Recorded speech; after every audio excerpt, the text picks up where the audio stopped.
Freakonomics Radio is sponsored by Southern New Hampshire University. The best investments are the ones you make in yourself, and no one knows that better than Southern New Hampshire University. With more than 200 online degree programs, no set class times, and low online tuition, Southern New Hampshire University is built to fit your life today and set you up for success tomorrow. Education is an investment. Why not make it a smart one? Apply for free at snhu.edu/Freakonomics. Freakonomics Radio is sponsored by Hotels.com. Hotels.com gives you access to hundreds of thousands of hotels worldwide. And when you join for free, you can save up to 20% instantly with member prices. Plus, every stay earns rewards. So when you book one trip, you're already lowering the cost of the next one. Hotels.com is simple, rewarding, and designed to help you get more out of every stay. Sign up for free and book today. Hotels.com. It's all in the name. Freakonomics Radio is sponsored by Amica.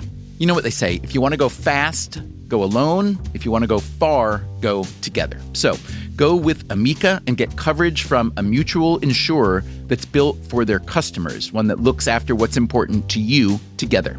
Auto, home, life, and more, coverage that fits your unique needs. Amica helps you protect what matters most. Visit amica.com and get a quote today.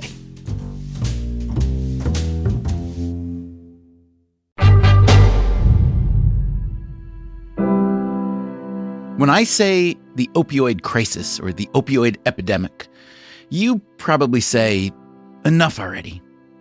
I understand. You are sick of hearing about it. We are more than 25 years in, if you use the introduction of OxyContin as the onset of this crisis, which most smart people in the field do.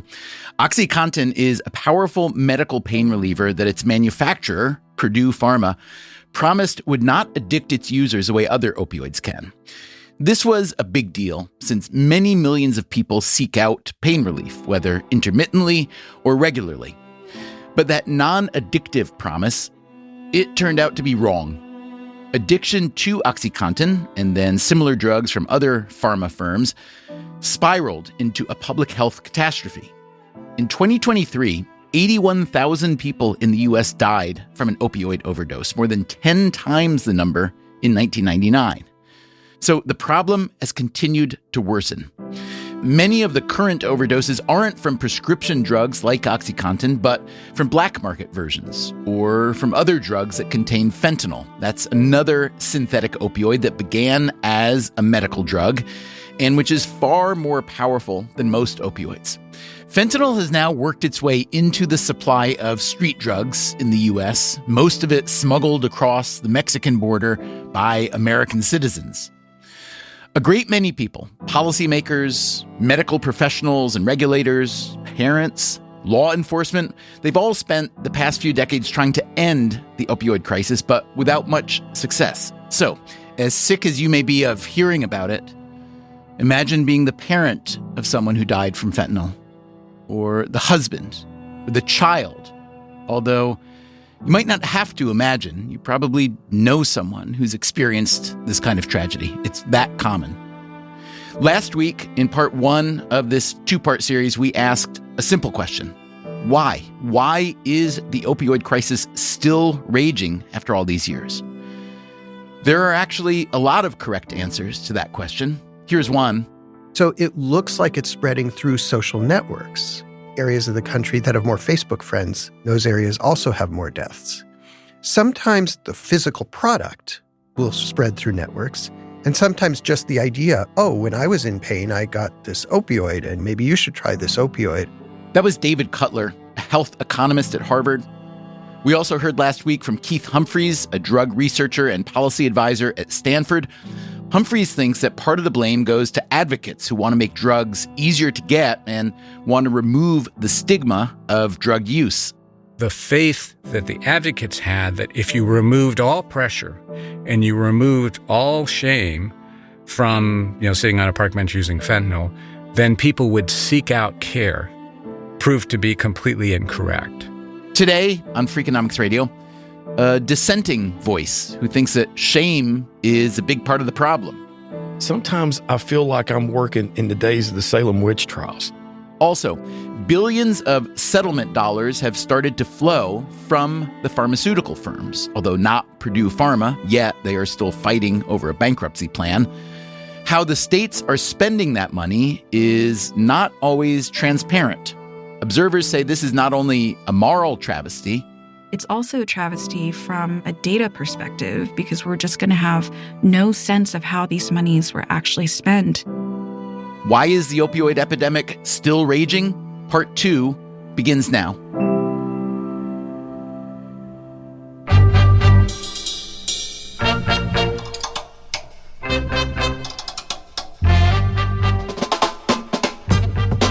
This is Freakonomics Radio, the podcast that explores the hidden side of everything, with your host, Stephen Dubner.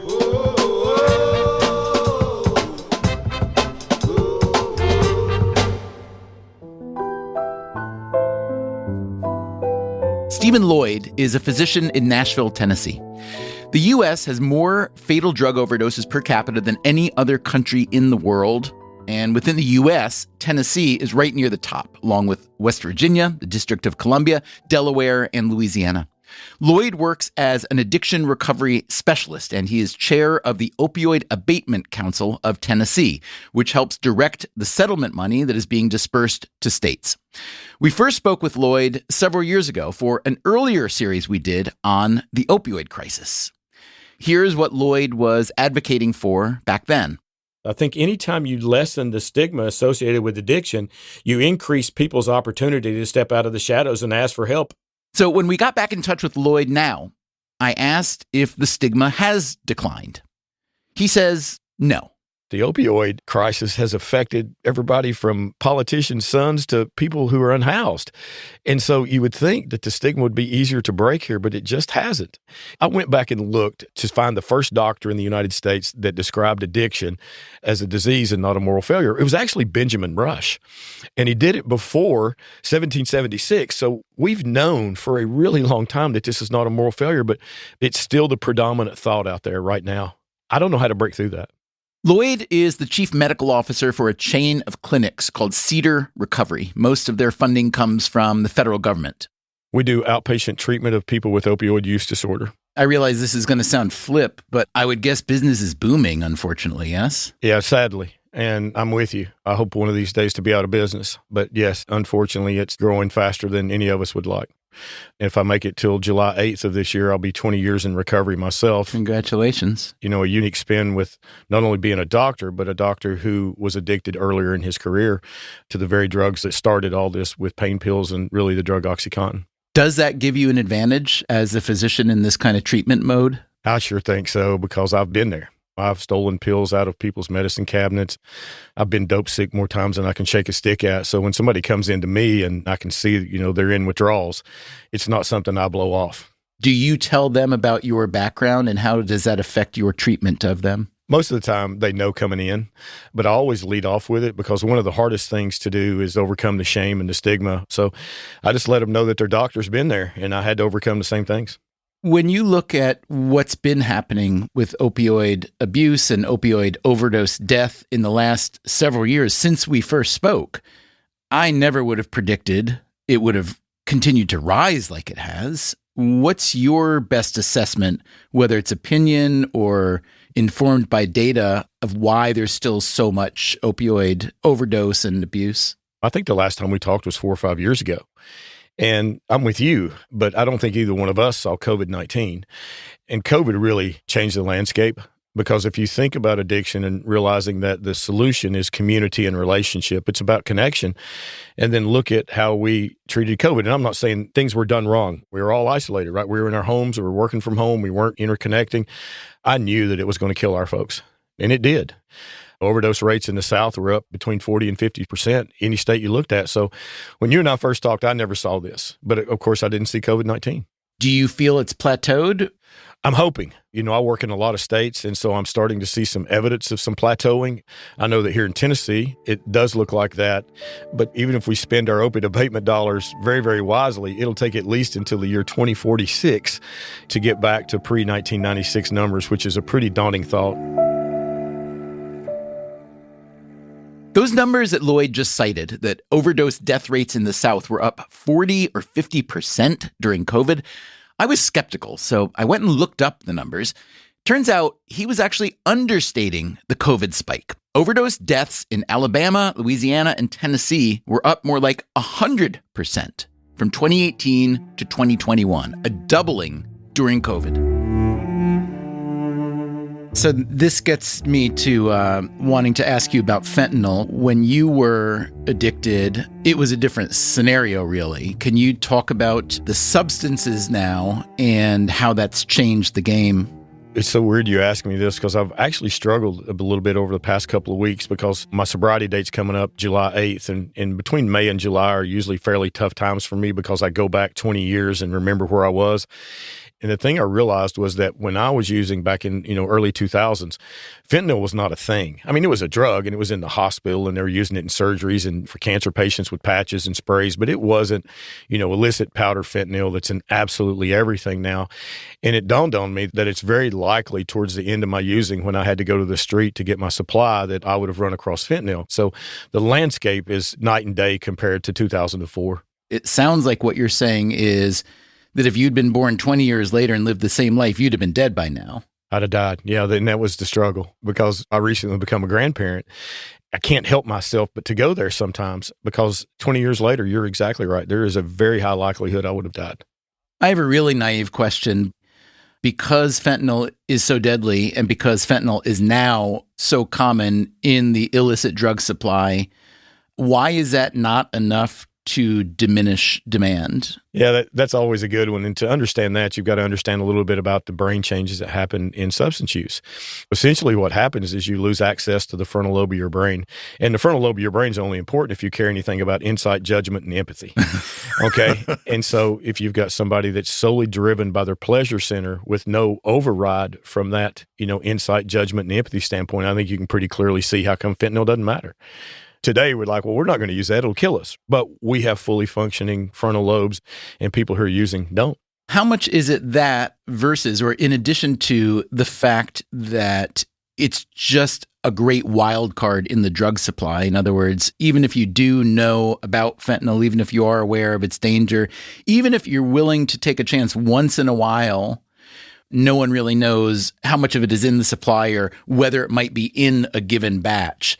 So is that a bigger problem, or do you think the bigger problem is just the fact that the high is too appealing and that the logic chain doesn't even happen? Oh, I think both of those things in combination are the problem.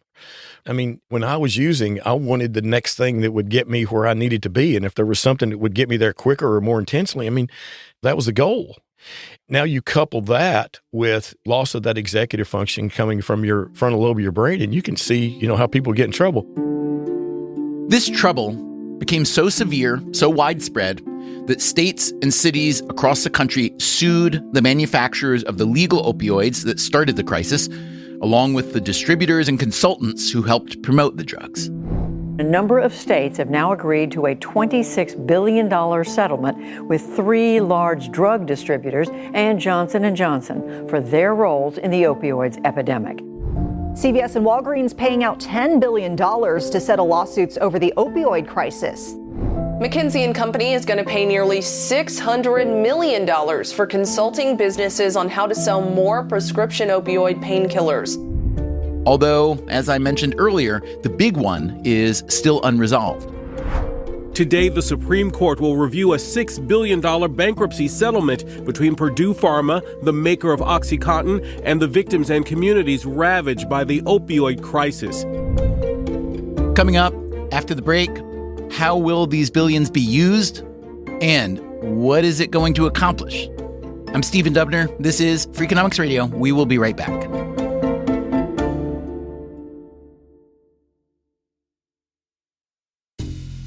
Freakonomics Radio is sponsored by Southern Company. The world and its energy needs are always changing. Southern Company's commitment to meeting this demand stays the same. That's because Southern Company believes energy is more than a utility, it's what powers possibilities. So they are looking ahead and investing $80 billion in infrastructure upgrades and are committed to fueling growth in ways that benefit all customers so that reliable and affordable energy is accessible for generations to come. Go to southerncompany.com to learn more. Southern Company, building the future of energy.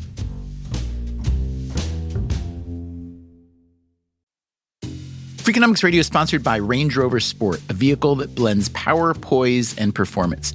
With a distinctly British design, the Range Rover Sport is built to take on roads anywhere. Free from unnecessary details, its raw power and agility shine. Combining a dynamic sporting personality with elegance and agility, it delivers an instinctive drive. Its assertive stance hints at an equally refined driving performance. Defining true modern luxury, the Range Rover Sport features the latest innovations in comfort and convenience. The cabin air purification system, alongside the active noise cancellation, creates a new level of quality, comfort, and control. Terrain Response 2 offers 7 terrain modes to choose from, fine-tuning the vehicle for any challenging roads ahead. A force inside and out, the Range Rover Sport is available with a choice of powerful engines, including a plug-in hybrid with an estimated range of 53 miles. Build your Range Rover Sport at rangerover.com/US/sport. Freakonomics Radio is sponsored by TalkAboutPD.com. Let's talk about Peyronie's disease, or PD. It's not widely talked about, and some men may feel reluctant to bring it up, but it's more common than you would think. PD can happen when scar tissue builds up under the skin of the penis, causing a curve with a bump during an erection that for some men may lead to pain during intimacy and impact mental health. A trusted urology specialist can help diagnose PD and walk you through your options, including non-surgical treatment. Visit talkaboutpd.com.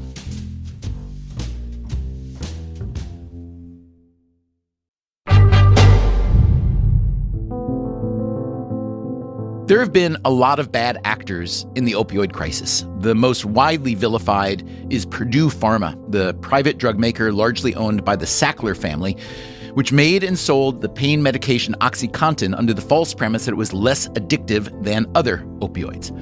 But other companies have also been implicated, manufacturers like Johnson & Johnson, Allergan, and Teva, as well as distributors, pharmacies, pharmacy benefit plans, and the consulting firm McKinsey, which helped Purdue sell more drugs.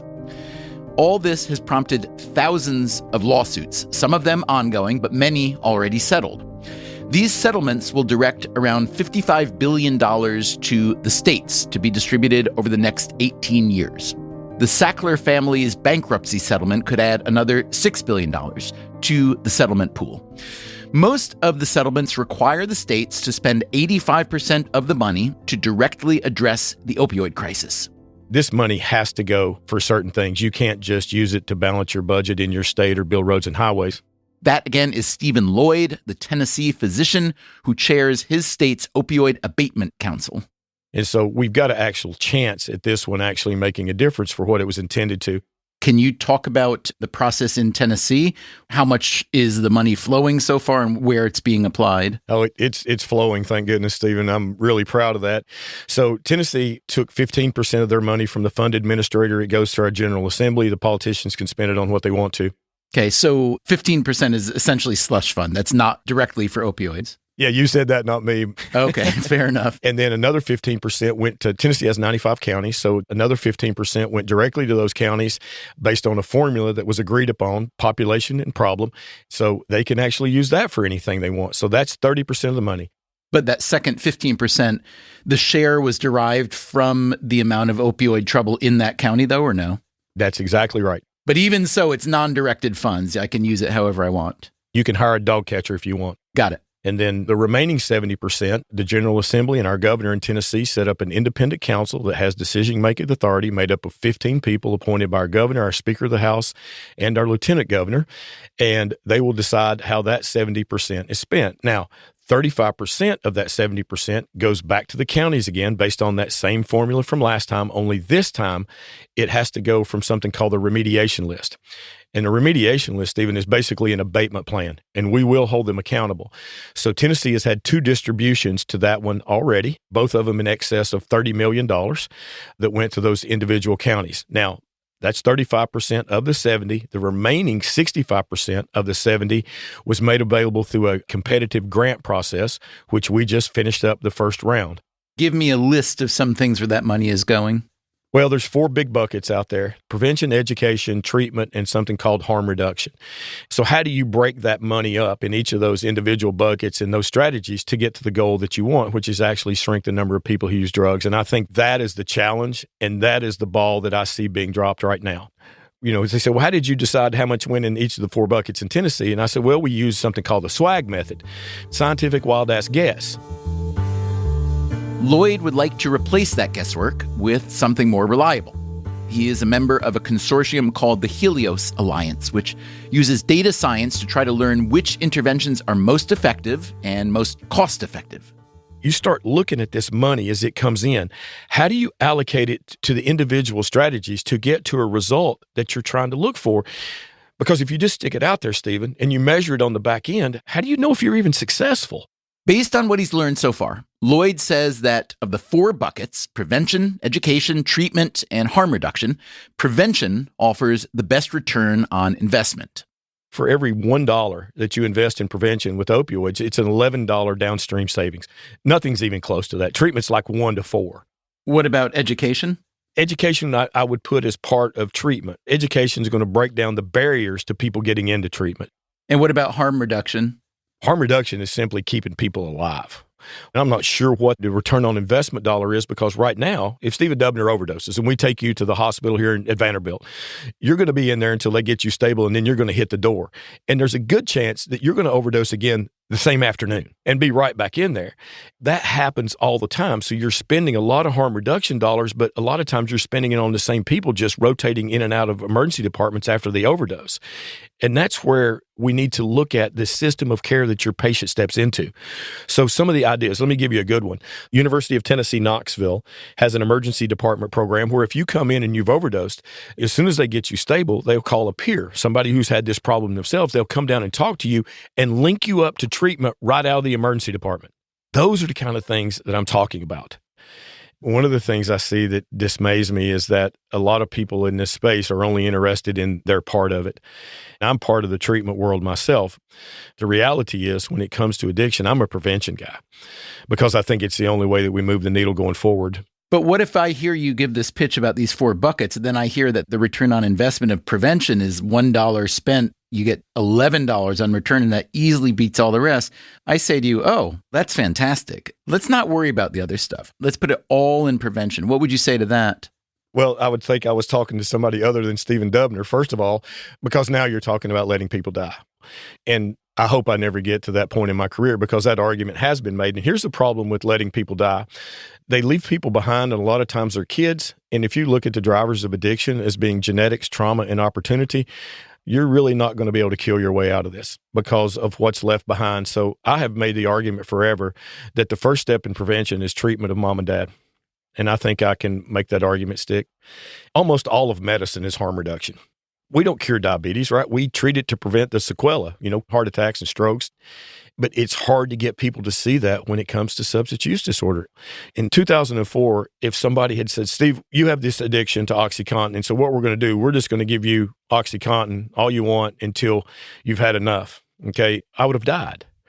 So did we need to keep me alive? I hope, yes, we did need to keep me alive, but we also needed a path for me to get into recovery so I could raise my family and make sure I'm not creating the next generation right behind me. When you talk about diabetes, it strikes me that could be a pretty apt comparison, in that a lot of cases of diabetes are brought about by personal choices and personal behavior, right? Diet, nutrition, exercise, or the lack thereof. Would you agree with that, or not quite? Absolutely. I mean, now type 1's different, right? Type 1's different. Yeah, let's cross that off. But far and away, the most common cause of diabetes in the U.S. is type 2, and it's behavioral. Most of type 2 diabetes is because of, eating chocolate cake and drinking Mountain Dew Code Red. And we have no issues with intervening with medication in diabetes. What's the first line treatment for diabetes? Diet and exercise. All right. And I challenge anybody out there to show me 5 patients in their practice that adhered to their diet and exercise and control their blood sugar. Yet, if you see somebody out there who's got their A1C less than 6.5 and are on 3 different medications in order to do so, nobody's asking them when they're going to come off. They're just glad that they're not at such high risk to have these bad things happen. Again, addiction is treated differently than every other disease I can think of in our country. So, Stephen, you have been sketching out a lot of the problems here. Do you have any good news?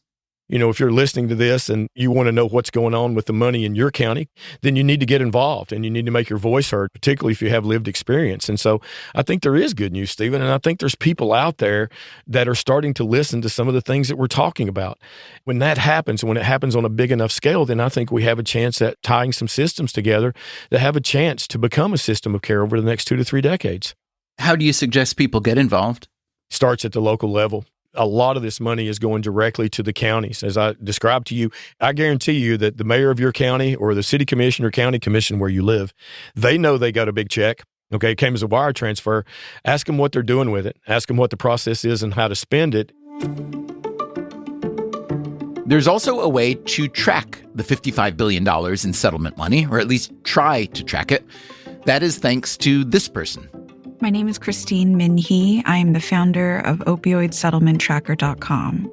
Min Hee received her law degree from the University of Washington in 2019. I started the project after I got obsessed with the big tobacco litigation as a law student, quickly realized that we were hurtling into the same dismal landscape of poor spending with opioid settlements without any guardrails. In 1998, the 4 biggest tobacco companies in the U.S. agreed to what was called the Tobacco Master Settlement Agreement. This meant paying out some $250 billion to the states to help cover the costs incurred by the consumption of their product. A product that, like OxyContin, was legal, but carried significant risks that the manufacturers lied about. That $250 billion has gone into state budgets where it was spent on healthcare costs for smokers, on anti-smoking campaigns, but sometimes just to make up budget shortfalls. That's what Christine Min Hee doesn't want to see repeated with the opioid settlement money. That nightmare of big tobacco spend certainly casts a pall over the opioid settlement landscape. So I didn't trust that there was going to be another entity that would watch how these settlements would be spent. And I decided to just create a beta concept that I imagined some agency would take over after. But lo and behold, a number of years later, I'm continuing to do this. As we heard earlier from Stephen Lloyd, there is a formula for how the opioid settlement money is to be distributed. The way that they're divvied up across the states is determined by a single table in the settlement agreements, actually.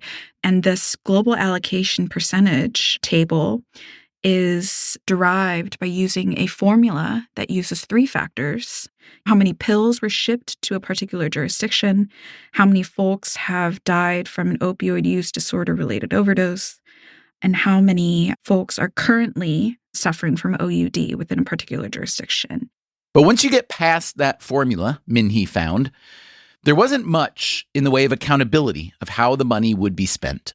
The reporting requirements attached to the opioid settlement agreements are virtually non-existent. With OpioidSettlementTracker.com, she is hoping to change that.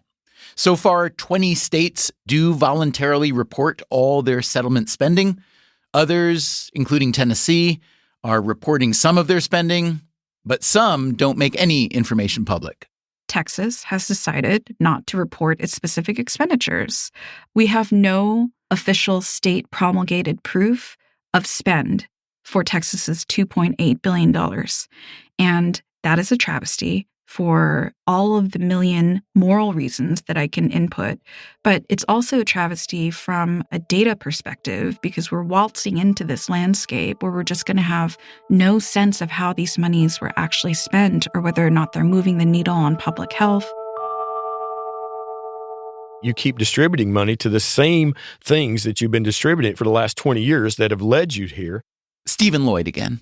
The only way to break that is to do something different. I mean, the definition of insanity, right? Doing the same thing over and over, expecting a different result. When you talk about the money that's been spent and hasn't achieved the goal, how is that money historically or traditionally spent?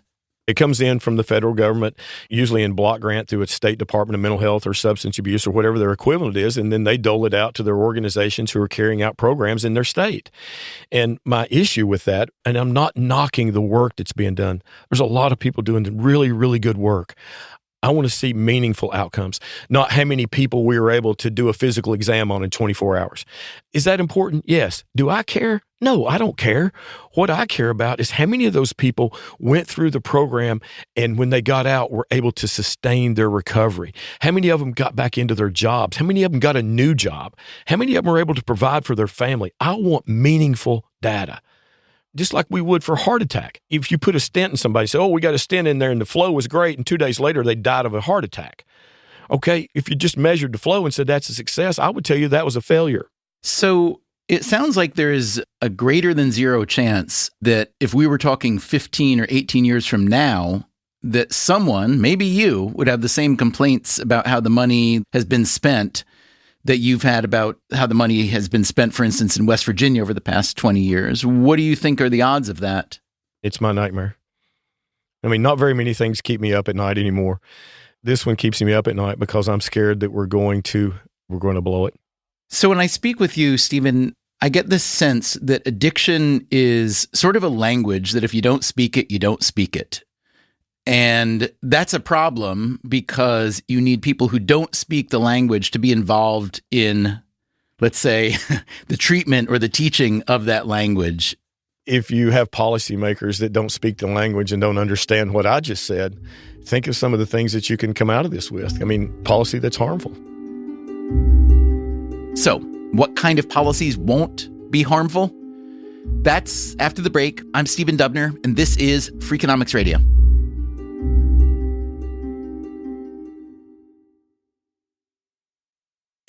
Freakonomics Radio is sponsored by Figure. Did you know that 40% of homeowners own their home outright? If that's you, don't let your equity sit idle. Tap it with a home equity line of credit. Figure, the #1 non-bank HELOC lender in the U.S., helps tap equity you've built in your home so you can do things like tackle a renovation or pay down debt. HELOC is a line of credit secured by your home. You can draw what you need, repay, and draw again. Figure offers a 100% online application. Get approved in 5 minutes and funding in as few as 5 days. It's faster than a bank loan and cheaper than a personal loan. Check your rate today without impacting your credit at figure.com/Freakonomics. This post is sponsored by Figure, NMLS ID 1717824. Figure is an equal housing lender. For more information about their licensing, visit nmlsconsumeraccess.org. Figure's HELOC is subject to credit approval and terms apply. Freakonomics Radio is sponsored by Zip System. Zip System building enclosures are designed as one integrated roof and wall system that makes it faster and easier to create a tight, dry building enclosure. Instead of a mix and match approach, all components work together as one system, eliminating the need for house wrap and felt. Because they keep your build protected against weather starting from day one, that means fewer steps and less opportunities for delays. Explore their family of products and learn more at zipsystem.com. Freakonomics Radio is sponsored by LinkedIn ads. Ever invested in something that didn't live up to the hype? Marketers know that feeling. They optimize for the numbers that look great, like impressions, but then they don't see revenue. LinkedIn has a word for that: bull spend. Instead, you can get the highest ROAS of major ad networks with LinkedIn. Cut the bull spend, advertise on LinkedIn. Spend $250 and get a $250 credit. Go to linkedin.com/Freakonomics. Terms apply.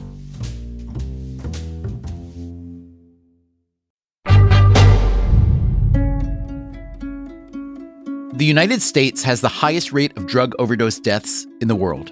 And in recent years, the problem has continued to worsen. As we've been discussing over these past 2 episodes, the opioid epidemic has a variety of causes. But what about the consequences? The death and suffering and broken families, those are all front and center, but there are others.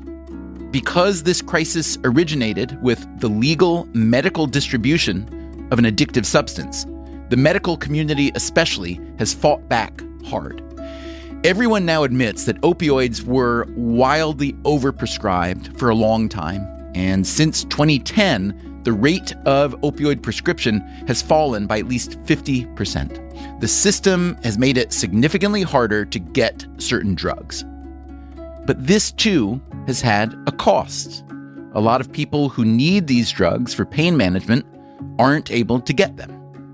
Most people who use prescription opioids don't become addicted, but because some do, And because this addiction to a legal product created a massive market for illegal versions of that product, the legitimate prescription of some opioids by legitimate physicians has been constrained, and people have suffered because of that, too. In 2022, the CDC issued new prescription guidelines that continue to emphasize opioid alternatives, but also call for flexibility to allow their use when needed. Perhaps all these wrinkles shouldn't surprise us. Every epidemic has its own history, its own trajectory and rebound effects, its own way of making trouble. I asked Stephen Lloyd if he could point to an epidemic from history, whether ancient or modern, that seems to parallel the opioid epidemic. Stephen, I think the opioid epidemic is this generation's HIV and AIDS. There's so many parallels. I'm getting ready to be 57, and so I lived through that in the early 80s. First of all, it was a death sentence. If somebody had HIV disease, they were going to die, and we knew it. The really big thing was stigma. Don't swim in the pool with these kids. And really the biggest hurdle, because we actually had AZT pretty early on in the AIDS epidemic, but there were barriers to getting the treatment. And then you had these groups. The one I remember is ACT UP. Got out and made a lot of noise and started fast-tracking medications through the FDA. And then you had several notable cases that started to change the face of it. Ryan White, Arthur Ashe, Irvin Magic Johnson. You look at HIV disease and AIDS now, when's the last time you saw an article on it? My son just turned 30 years old, and he doesn't remember HIV and AIDS being a death sentence. And if you parallel that to what we're seeing with the opioid epidemic, there are so many similarities. What's the biggest thing that prevents people from getting treatment right now? Stigma. But it's been a while now. Why do you think the stigma has not receded? People just look at addiction differently, Stephen. Last night, I was in a rural town here just east of Nashville, and the decision makers in that town understood almost nothing about addiction. You're still under the impression that, well, this little town doesn't need what you want to bring here because we're not Memphis or we're not Nashville or New York City. And that's somebody who doesn't understand the demographics of this. I mean, this started out as a rural problem, and it still is a rural problem. And so you're off base there, but then you want to send somebody away for 10, 20, 30 days and have them come back fixed. And that's not how this works. It's a lifelong process. And so if those are the people driving your policy, then you can start to imagine some of the things you come out of this with, and you actually have people that will die never knowing that there's life-saving medication out there to help them.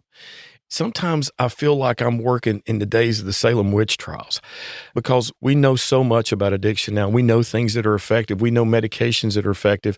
But when you start getting in rural territories, you're right back to those times where you're looking at this as a moral failure and the only treatment is a higher power or a deity.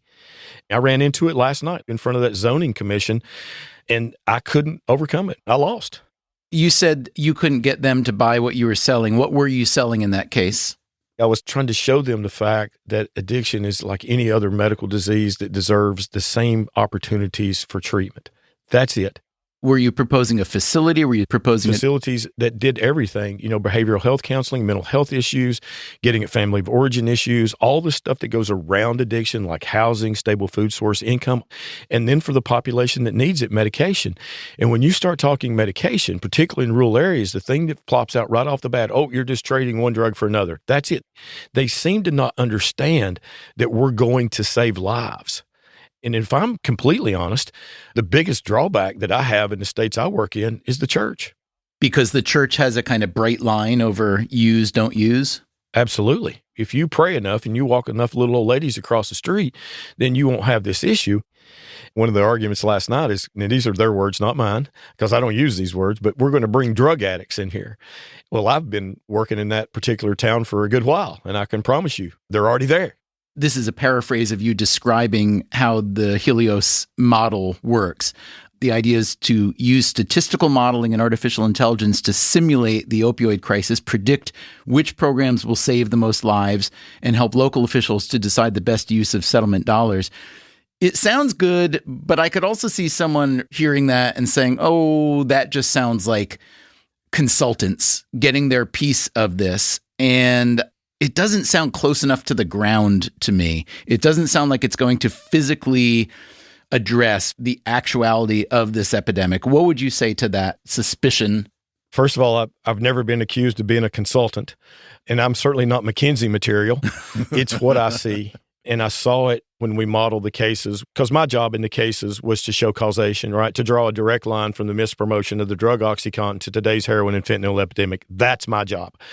And when I saw what modeling did to reinforce the story that I told, that I physically saw and experienced as a patient and a provider, I was overwhelmed by it. And so it may sound like consultant speak, and maybe somebody cleaned my words up. I mean, you've talked to me long enough to know that I probably can't talk that well. Yeah, I was going to say, those words on the page don't really sound like you sound now that I'm talking to you. They don't. So somebody cleaned them up. But the idea is the same. And the idea is that we have to know what our current assets are, what our current system is. We have to be able to model that so that we can make the best decisions on how to allocate the money. And that's Steve Lloyd's words. Stephen Lloyd plainly believes that the stigma associated with addiction is a major reason this epidemic has continued to rage on. In part one of this series, we featured the Stanford drug researcher and policy advisor Keith Humphreys. He believes that stigma is important, that if you remove all the barriers from drug use, not just legal barriers, but social barriers, then you are inviting trouble. That said, Humphreys and Lloyd do agree that the opioid crisis has gone on far too long, that there are ways to stop it, and that the settlement money coming in now from the opioid producers is a key to all of that. We went back to Humphreys for his take on how the money should be spent. These settlements are massive. They are multi-billion-dollar settlements. They are, however, paid out over very long periods. So I was talking to a governor about, what impact it has. She said, it's like an extra 6% of our budget for the next 25 years. So when you thought of it that way, it's like, oh, that's not really that much. I mean, it's at billions, but if it's paid out over very long times, right? So, the question will be, since this is to abate the problem, is how do municipalities and states use it as wisely as possible? And what I tell them is don't spend any money on anything some other funding stream covers. Like building a clinic, that's where do you get money to build? Medicaid, Medicare will not pay to build a clinic. But if you build a clinic and if you have staff, then Medicaid and Medicare will pay your staff salary forever. I've also been pitching, please do something for prevention because, we have funding streams, private and public insurance that pay for the care of people who are ill, but there really isn't, good funding streams for prevention for people who are not yet ill, mainly kids. There is an organization at the University of Washington that Humphreys sees as a good model for setting up youth prevention systems. They're called Communities That Care, and they consult with various communities to, in their language, promote the healthy development of young people. Making investments in kids around the ages of 10, 11, 12 has many good outcomes. A lot of people don't think about prevention enough. They think about the current crisis, but you have to think long-term if you want to deal with epidemics. So I would use this money for things nothing else can pay for. So that would be prevention with kids, because there is no funding stream for that. I would certainly do infrastructure. There's places where there are no methadone clinics. So you need a building. You can't pay for a building with health insurance, but you could pay for it with this. Could also potentially do some things with technology. So you could have investments for telehealth. So people don't have to come in as often. That often is a way to retain them and care better. That's something we could do. Let's think what hangs over all this is the shadow of the tobacco settlement. Very little of it was spent on tobacco, potholes and that kind of thing. So there's far more monitoring and far more transparency of where the money is going. However, these decisions, remember, these are cities, states, counties, the Fed. The levels of decision-making are varied. And there will be places where they say, well, what we need are new police cruisers. So there's going to be problems for sure of misallocation. I think that's just inevitable.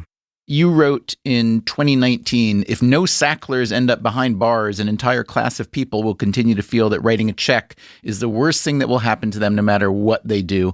As far as I know, no Sacklers in jail. What's your position now, a few years later? I'm only more cynical because not only did no Sacklers go to jail, but another company they own, Mundi Pharma, is now selling OxyContin all over the world just like they sold it here. So they haven't been punished and they're continuing to profit.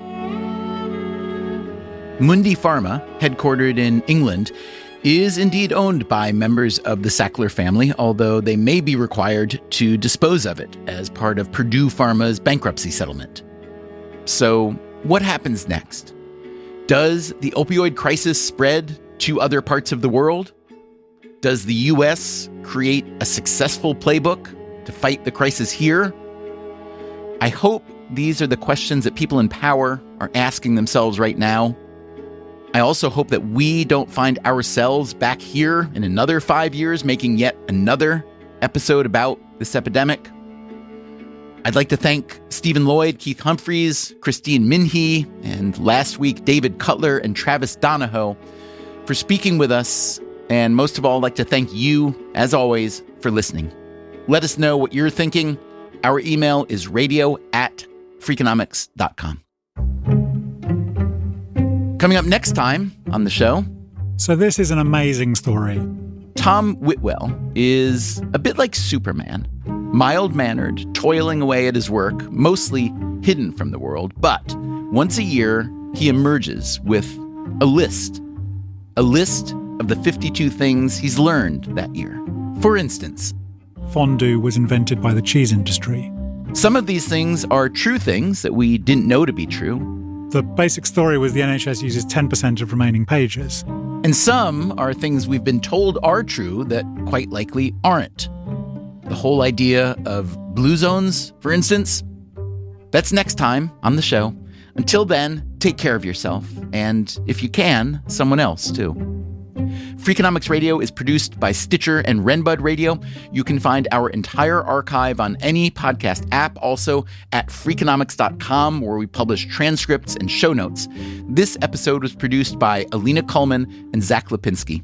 Our staff also includes Augusta Chapman, Dalvin Abuaji, Eleanor Osborne, Elsa Hernandez, Gabriel Roth, Greg Rippin, Jasmine Klinger, Jeremy Johnston, Julie Canfer, Lyric Bowditch, Morgan Levy, Neil Carruth, Rebecca Lee Douglas, Sarah Lilly, and Teo Jacobs. Our theme song is Mr. Fortune by the Hitchhikers. Our composer is Luis Guerra. Big hockey game tonight. For a kid that grew up in the South and realizing there's a hockey team in Nashville is kind of a weird thing. The Freakonomics Radio Network, the hidden side of everything. Stitcher.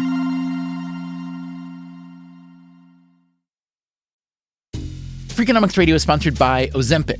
Innovation happens through rethinking what's possible, and when it comes to GLP-1s, Ozempic pill does just that. Learn more about Ozempic semaglutide tablets, 4 and 9 milligrams, by calling 1-833-OZEMPIC or visit Ozempic.com to view the medication guide and ask your doctor what's possible with FDA-approved Ozempic pill.